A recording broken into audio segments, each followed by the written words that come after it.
வணக்கம். முதலில் தலைப்புச் செய்திகள். 20 முதல் 30 ஆண்டுகளுக்கு சர்வாதிகார ஆட்சியை தொடரவே அரசு திட்டம். நாமல் எம்பியின் கண்டுபிடிப்பு. ரணில் சஜித் நாமல் அணியின் திட்டம் கடுமையாக சாடும் டெல்வின் சில்வா. சஜித் பிரேமதாசவுக்கு எதிரான அரசியல் நடவடிக்கைகளை தீவிரப்படுத்த அரசாங்கம் தீர்மானம். வெளிநாட்டில் இருக்கும் பெசில் ராஜபக்சவிற்கு சிக்கல், அதிரடியாக களமிறக்கப்படவுள்ள சர்வதேச போலீசார். லண்டன் வாழ் தமிழ் மக்களுக்கு வெளியான அவசர எச்சரிக்கை. ஈரானுக்கு மிக கடுமையான பதிலடி வழங்கப்படும், எச்சரிக்கும் நெதன்யாகு. இனி தொடர்பான விரிவான செய்திகள்.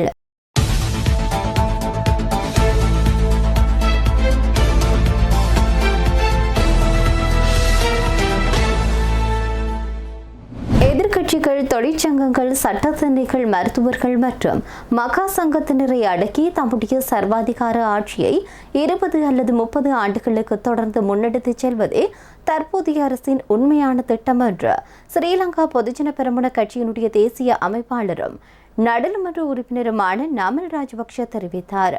கொழும்பு ஹோமாகம பகுதியில் நேற்றைய தினம் நடைபெற்ற விசேட மக்கள் சந்திப்பில் கலந்து கொண்டு கருத்து தெரிவிக்கின்ற போது இதனை நாமல் ராஜபக்ஷ தெரிவித்தார். மேலும் உரையாற்றுகையில், அதிகாரத்திற்கு வரும்போது மக்களுக்கு வழங்கிய பொய் வாக்குறுதிகளை நிறைவேற்ற தவறிய அரசு இன்று அடக்குமுறையினையே பிரதான ஆயுதமாக பயன்படுத்துகின்றது. இலங்கை சட்டத்தரணிகள் சங்கம் நீதித்துறை சிக்கல்கள் குறித்து குரல் எழுப்பும் போது அரசு அச்சுறுத்தல்களிலும் சேறுபூசும் நடவடிக்கைகளிலும் ஈடுபடுகின்றது. போலீஸ் திணைக்களத்தை தனது அரசியல் கட்சி அலுவலகத்தின் கிளையாக மாற்றியிருப்பதால் சாதாரண மக்களுக்கு நீதி கிடைப்பதில்லை. அதேபோல் உரப்பிரச்சினைக்காக போராடிய விவசாயிகளை சட்டவிரோத மதுபான உற்பத்தியாளர்கள் என்றும், சுகாதார சீர்கேடுகளை சுட்டிக்காட்டிய மருத்துவர்களை திருடர்கள் என்றும் இழிவுபடுத்திய அரசு மகா சங்கத்தினருக்கும் ஆன்மீக தலைவர்களுக்கும் எதிராக சோடிக்கப்பட்ட குற்றச்சாட்டுகளை முன்வைத்து வருகின்றது. மறுபுறம் அரசால் போசிக்கப்படும் பாதாள உலக குழுக்கள் சுதந்திரமாக உலா வருகின்றன. கடந்த 48 மணி நேரத்தில் பல இடங்களில் துப்பாக்கிச் சூட்டு சம்பவங்கள் பதிவாகியுள்ள போதிலும் தேசிய பாதுகாப்பை உறுதிப்படுத்த வேண்டிய பாதுகாப்பு பிரதி அமைச்சர் எதிர்க்கட்சிகளை அடக்குவதிலேயே குறியாக உள்ளார்.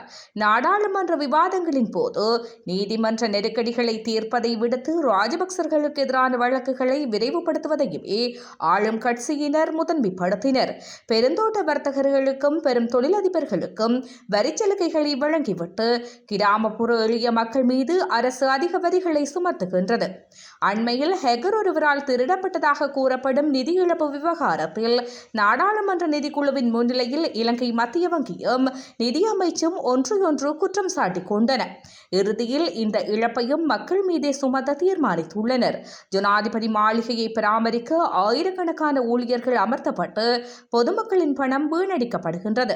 மருத்துவமனைகளில் மருந்து பற்றாக்குறையால் நோயாளிகள் அவதியுறுவதுடன் தேசிய மக்கள் சக்தியின் கட்டுப்பாட்டில் உள்ள உள்ளூராட்சி மன்றங்கள் சரியாக செயற்படாததால் டெங்கு நோயும் தீவிரமடைந்துள்ளது. இவ்வாறு எதிர்க்கட்சிகள், தொழிற்சங்கங்கள், சட்டத்தரணிகள், மருத்துவர்கள் மற்றும் மகா சங்கத்தினரை அடக்கி தமது சர்வாதிகார ஆட்சியை 20 முதல் 30 ஆண்டுகளுக்கு தொடர்ந்து முன்னெடுத்துச் செல்வதே தற்போதைய அரசின் உண்மையான திட்டமாகும். எனவே அரசின் இந்த மக்கள் விரோத போக்குக்கும் நீதித்துறையின் சுயாதீனத்தை சீர்குலைக்கும் நடவடிக்கைகளுக்கும் எதிராக அனைத்து மக்களும் வலுவான அரசியல் சக்தியாக அணிதிரள வேண்டும் என்றும் குறிப்பிட்டுள்ளார். நீதிமன்ற வழக்குகளில் இருந்து தப்பித்துக் கொள்வதற்காகவே ரணில் சஜித் நாமல் தலைமையிலான எதிர்க்கட்சிகள் ஒன்றிணைந்து இருக்கலாம் என மக்கள் விடுதலை முன்னணியின் பொதுச் செயலாளரான டெல்வின் சில்வா தெரிவித்தார். கொழும்பில் நேற்று நடைபெற்ற நிகழ்வொன்றின் பின்னர் ஊடகவியலாளர் எழுப்பிய கேள்விக்கு பதிலளிக்கின்ற போது டெல்வின் சில்வா இதனை தெரிவித்தார். அவர் மேலும் ரணில் விக்ரமசிங்க, சஜித் பிரேமதாச, நாமல் ராஜபக்ச உள்ளிட்ட எதிர்க்கட்சியினர் புதிதாக ஒன்றிணையவில்லை. கடந்த காலங்களிலும் அவர்கள் ஒன்றிணைந்தே செயற்பட்டார்கள். எதிர்க்கட்சியினர் ஒன்றிணைந்த போதிலும் மக்கள் அரசுடன் தான் இருக்கின்றார்கள். அண்மைய காலத்தில் வெளிவந்த தேர்தல் கருத்து கணிப்பு முடிவுகளும் அதனைத்தான் உறுதிப்படுத்துகின்றன. தோல்வியடைந்த அரசியல்வாதிகள் கூட்டமாகவே எதிர்க்கட்சி காணப்படுகின்றது. இதனால் எந்த மாற்றமும் ஏற்பட போவதில்லை. எதிர்க்கட்சிகளின் இந்த முயற்சியால் எங்களுக்கு எவ்வித சவாலும் இல்லை.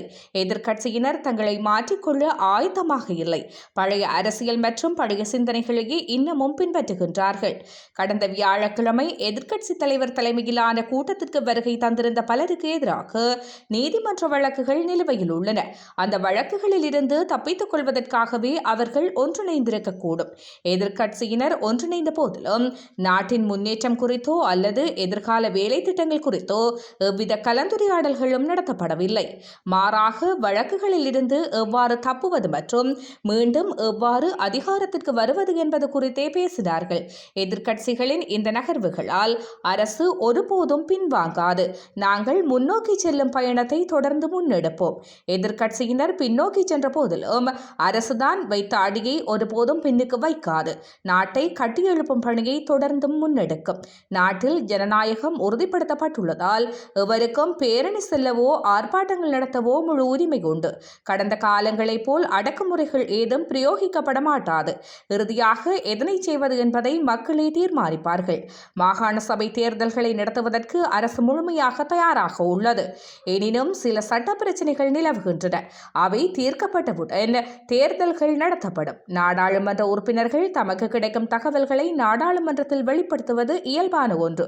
அது தவறான தகவலெனின் அதனை மறுப்பதற்கு உரிமை அவர்களுக்கு உண்டு. நாடாளுமன்றத்தில் எதிர்க்கட்சியினர் பல பொய்யான தகவல்களை தெரிவித்திருந்த போதிலும் தமக்கு கிடைக்கும் தகவல்களை வெளியிடும் உரிமை சட்டத்தரணிகள் சங்கத்திற்கு உண்டு என்றார். எதிர்க்கட்சித் தலைவர் சஜித் பிரேமதாசவிற்கு எதிரான அரசியல் நடவடிக்கைகளை தீவிரப்படுத்துவதற்கு அரசாங்கம் தீர்மானித்துள்ளது. அதன் ஒரு கட்டமாகவே அவருக்கு எதிரான முறைப்பாடுகள் மற்றும் குற்றச்சாட்டுகள் தொடர்பான விசாரணைகளை மீண்டும் முன்னெடுக்க அரசாங்கம் தீர்மானித்துள்ளது. அதன் மூலம் நீங்கள் அரசாங்கத்திற்கு எதிராக தீவிரமாக செயற்பட முயற்சித்தால் இதுதான் உங்களுக்கு நடக்கும் என்று சஜித்திற்கு ஒரு சமிக்ஞை விடுக்க அரசாங்கம் நாட்டம் கொண்டுள்ளது. 2015-2019 நல்லாட்சி காலத்தில் நடைபெற்ற சம்பவங்களின் அடிப்படையில் எதிர்க்கட்சி தலைவர் சஜித் பிரேமதாச தொடர்பாக 3 விசாரணைகள் நடத்தப்பட்டுள்ளன. அவற்றில் ஒன்று சஜித்தின் பாரியார் ஜலனி பிரேமதாசவுக்கு சொந்தமான அழகு நிலையத்தில் பணியாற்ற வீடமைப்பு அபிவிருத்தி அதிகார சபை ஊழியர்கள் பயன்படுத்தப்பட்டனர் என்ற குற்றச்சாட்டு முக்கியமானது. இது தொடர்பாக வீடமைப்பு அபிவிருத்தி அதிகாரிகள் மற்றும் சம்பந்தப்பட்ட ஊழியர்களின் அனைத்து வாக்குமூலங்களும் பெறப்பட்டிருந்தாலும் ஜனாதிபதியால் கொடுக்கப்பட்ட சிவப்பு சமிக்ஞை காரணமாக விசாரணை அப்படியே இடைநிறுத்தம் செய்யப்பட்டிருந்தது. தற்போது குறித்த விசாரணைகளை மீண்டும் முன்னெடுக்க அரசாங்க தரப்பு உத்தேசித்துள்ளதாக தெரிய வந்துள்ளது. நீதியரசர்களின் ஓய்வு பெறும் வயதை நீட்டிப்பதற்கு எதிராக கடந்த 23ஆம் தேதி எதிர்க்கட்சியின் சகல தலைவர்களையும் தனது அலுவலகத்தில் ஒன்று கூட்டிய எதிர்க்கட்சி தலைவரின் செயற்பாடு அரசாங்கத்திற்கு ஆழ்ந்த மன உளைச்சலை கொடுத்துள்ளது. அதன் காரணமாகவே சஜித் பிரேமதாசவுக்கு எதிரான விசாரணைகளை தூசு தட்ட அரசாங்கம் தீர்மானித்துள்ளது. அமெரிக்காவில் உள்ள முன்னாள் அமைச்சர் பசில் ராஜபக்சவை அமெரிக்க நீதிமன்ற உத்தரவின்படி நாட்டிற்கு திரும்பிக் கொண்டு வர முடியும் என்று முன்னாள் நீதி அமைச்சரான அலி சப்ரி தெரிவித்தார்.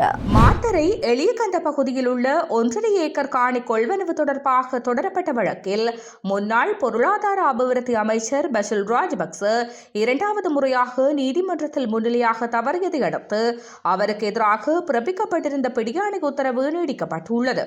தற்போது பசில் ராஜபக்ச அமெரிக்காவில் உள்ள நிலையில் அவரை நாட்டிற்கு திரும்ப கொண்டு வருவதற்காக அரசாங்கம் சர்வதேச அளவில் பேச்சுவார்த்தை நடத்தி வருவதாக தகவல்கள் வெளியாகி வரும் நிலையில் அவர் இவ்வாறு தெரிவித்துள்ளார்.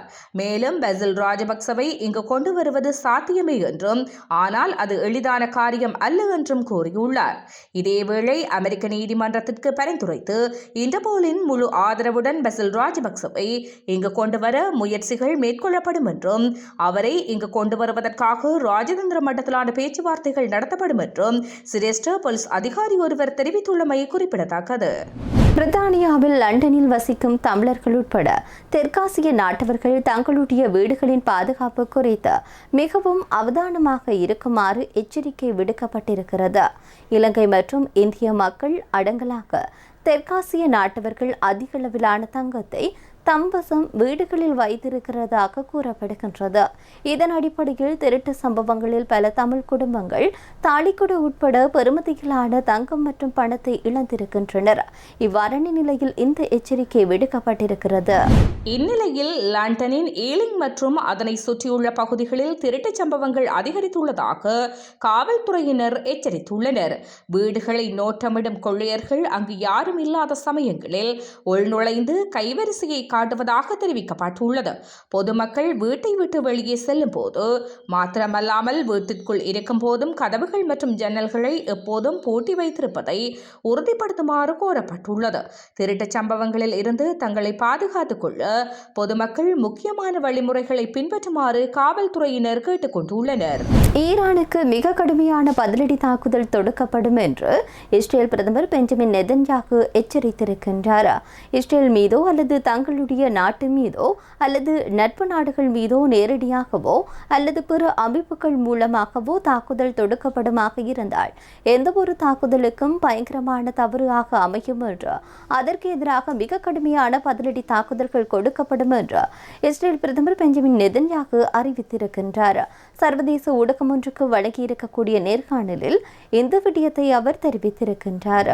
இந்த போரை முடிவுக்கு கொண்டு வர வேண்டுமானால் ஈரானிய அரசு வீழ வேண்டும் அல்லது பொருளாதார சீரழிவை ஏற்படுத்துவதையும் Saudi Arabia, Bahrain, Qatar, Kuwait ஆகிய அரபு ராச்சியம், இஸ்ரேல் மற்றும் ஜோர்தான் ஆகிய நாடுகளின் மீது தாக்குதல் நடத்துவதையும் ஈரான் நிறுத்திக் கொள்ள வேண்டும் என குறிப்பிட்டுள்ளார்.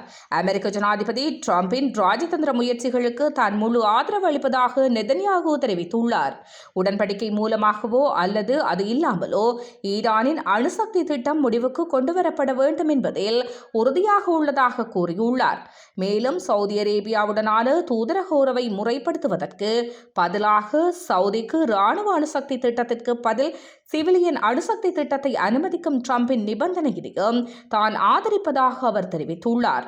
இஸ்ரேல் எல்லைப் பகுதியிலிருந்து ஹிஸ்புல்லா அமைப்பினரை 8 முதல் 13 கிலோமீட்டர் வரை பின்னோக்கி தள்ளியுள்ளதாகவும் தெரிவித்துள்ளார்.